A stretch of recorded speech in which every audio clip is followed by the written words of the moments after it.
कौन आपण भी फूल तोलिबा बेले करूछंती एही बड़ भूल? फूल तोलिबार ठीक नियम विषय जानतु। बंधुगण, ठाकुरंग पूजा पाई प्रतिदिन फूलर आवश्यकता रही था। फूल देई भगवान को पूजा करने द्वारा ठाकुर घर बहुत सुंदर देखा जाए, जहाँ को देखी मन आनंदित हो जाए। तेबे आमे माने प्रतिदिन सकाळु उठी ठाकुर पूजा करने पाई फूल तोली थाउ। हेले अनेक समय रे अनेक लोक ठाकुरंग पाई फूल तोलिबा समय रे किछि जानंत अजानत रे भूल करि बसंती, जहा द्वारा तांकर फायदा बदल रे अनर्थ हेबार संभावना रही था। तेणु प्रतिदिन फूल तोलिबा समय रे केउ सब नियम ध्यान रखी फूल तोला जाय थाए, चलंतु जानिबा। बंधुगण, बहुत लोकଙ୍କ मनरे एही प्रश्न रही थाए जे फूल को स्नान करिकी ना अगाधुआ तोलिबा उचित।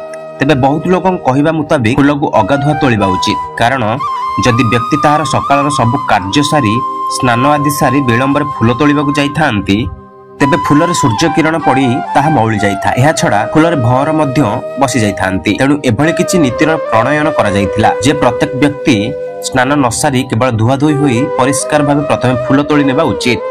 हेले जदि अगाधुआ फूल तोलुथांती तेबे रात्रि पिंधिकी सोइथिबा वस्त्र रे केबे भी फूल तोलंतु नाही। सब बेले मन रखंतु, अगाधुआ हेले भी हाथ गोड़ मुह धोई धुआ पोशाक पिंधि फूल तोलंतु।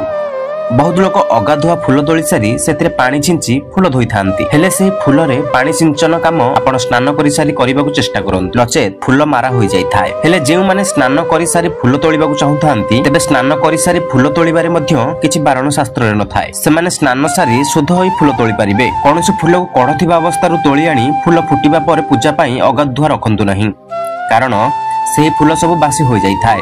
केवल पद्म और स्वर्ण चंपा फूल आगुआ तोली रखी देइथिले ताहा बासी होई न थाए। फूल को केबे कहा बारी रु चोरी करी आनी पूजा करंतु नाही। जदि फूल नेबाकू चाहुथांती तेबे फूल गछ लगाइथिबा उक्त व्यक्ति को पचारी फूल तोली पूजा करंतु। वीडियोटी भल लागिथिले लाइक करंतु, शेयर करंतु एवं चैनल को सब्सक्राइब करंतु। जय जगन्नाथ।